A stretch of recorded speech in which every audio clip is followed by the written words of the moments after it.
Hello అండి. నమస్తే. నేను మీ జోష్న.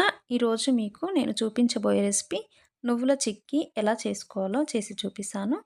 చాలా సింపుల్‌గా చేసేసుకోవచ్చు. కరెక్ట్ కొలతలతో చేసి చూపిస్తాను. తప్పకుండా ట్రై చేయండి.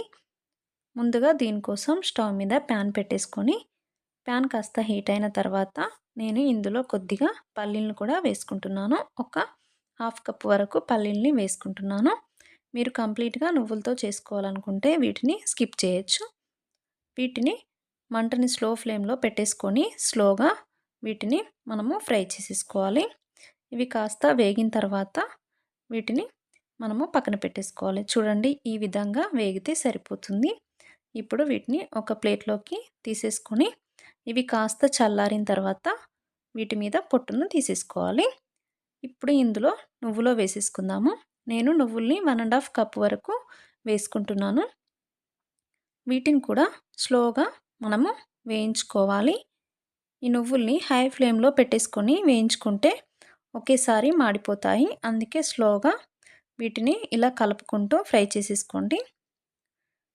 చూడండి, ఇవి కాస్త చిటపటలాడితే సరిపోతుంది. ఇలా ఉంటే సరిపోతుంది. ఇప్పుడు వీటిని ఒక ప్లేట్‌లోకి వేసేసుకోండి. మనము ముందుగా వేయించి పెట్టుకున్న పల్లీల్ని పొట్టు తీసేసుకోవడమే.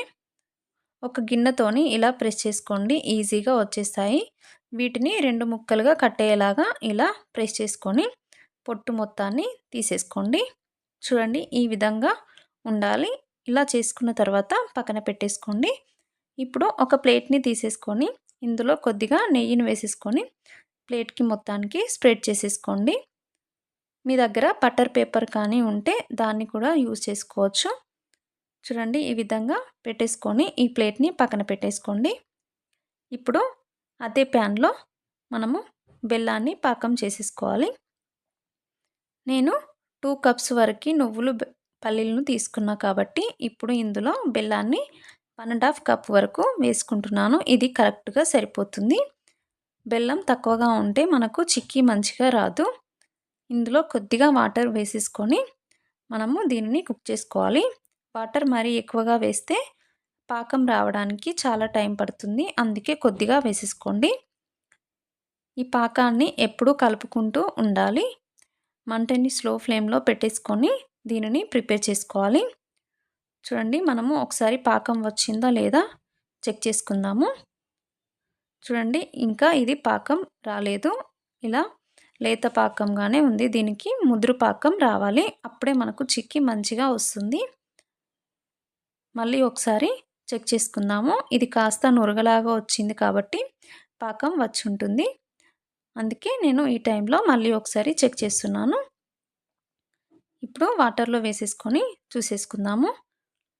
చూడండి, ఇలా చేసేసుకోవాలి. ఈ పాకానికి మనకు గట్టిగా ఉండాలి. చూడండి, ఈ విధంగా గట్టిగా ఇలా సౌండ్ వస్తే మనకు కరెక్ట్‌గా వచ్చినట్టు. ఇలా ఉన్నప్పుడే మనము వేయించి పెట్టుకున్న నువ్వులు ఇంకా పల్లీల్ని వేసేసుకొని ఫాస్ట్‌గా కలిపేసుకోవాలి. చూడండి, ఈ విధంగా ఫాస్ట్‌గా కలిపేసుకోండి, లేకపోతే ఒకే దగ్గర ఉండిపోతుంది. ఇలా మొత్తం బెల్లాన్ని కలిపేసుకోండి. మంచిగా పట్టేలాగా ఫాస్ట్‌గా కలిపేసుకోవాలి. ఇప్పుడు ఇందులో ఒక 1 టీ స్పూన్ వరకు నెయ్యిని వేసేసుకోండి. టేస్ట్ బాగుంటుంది. నెయ్యి వేసుకున్న తర్వాత ఒకసారి కలిపేసుకొని స్టవ్ ఆఫ్ చేసేసుకోవడమే. ఇది చల్లారక ముందే ఫాస్ట్‌గా మనము నెయ్యి రాసి పెట్టుకున్న ప్లేట్‌లో వేసేసుకొని మనము దీనిని స్ప్రెడ్ చేసేసుకోవడమే. దీనిని ఫాస్ట్‌గా చేసేసుకోవాలి, లేకపోతే గట్టిగా అవుతుంది. ఇలా వెంటనే ఒక బౌల్‌ని తీసేసుకొని ఇలా సన్నంగా స్ప్రెడ్ చేసేసుకోండి, లేకపోతే లావుగా ఉంటుంది. చూడండి, ఈ విధంగా ఫాస్ట్‌గా గట్టిగా ప్రెస్ చేసేసుకోండి. ఈక్వల్‌గా ఉండేలాగా ఈ విధంగా చేసేసుకొని ఇది కాస్త చల్లారిన తర్వాత మనము ఇలా ఘాట్లు పెట్టేసుకోవాలి. ఇది కాస్త చల్లారనివ్వండి ఒక 10 మినిట్స్ పాటు. చూడండి, ఇది కాస్త చల్లారిన తర్వాత ఇలా లైన్స్ లాగా పెట్టేసుకోండి. తర్వాత మనకు ఈజీగా వచ్చేస్తుంది. అంతేనండి, చాలా సింపుల్‌గా చేసేసుకోవచ్చు. ఇది మొత్తం చల్లారిన తర్వాత మనము పీసెస్ లాగా తీసేసుకుంటే వచ్చేస్తుంది. అంతేనండి, నువ్వుల చిక్కీ రెడీ అయిపోయింది. చాలా సింపుల్‌గా చేసేసుకోవచ్చు. ఈ వీడియో మీకు నచ్చితే ప్లీజ్ లైక్ చేయండి. Thank you.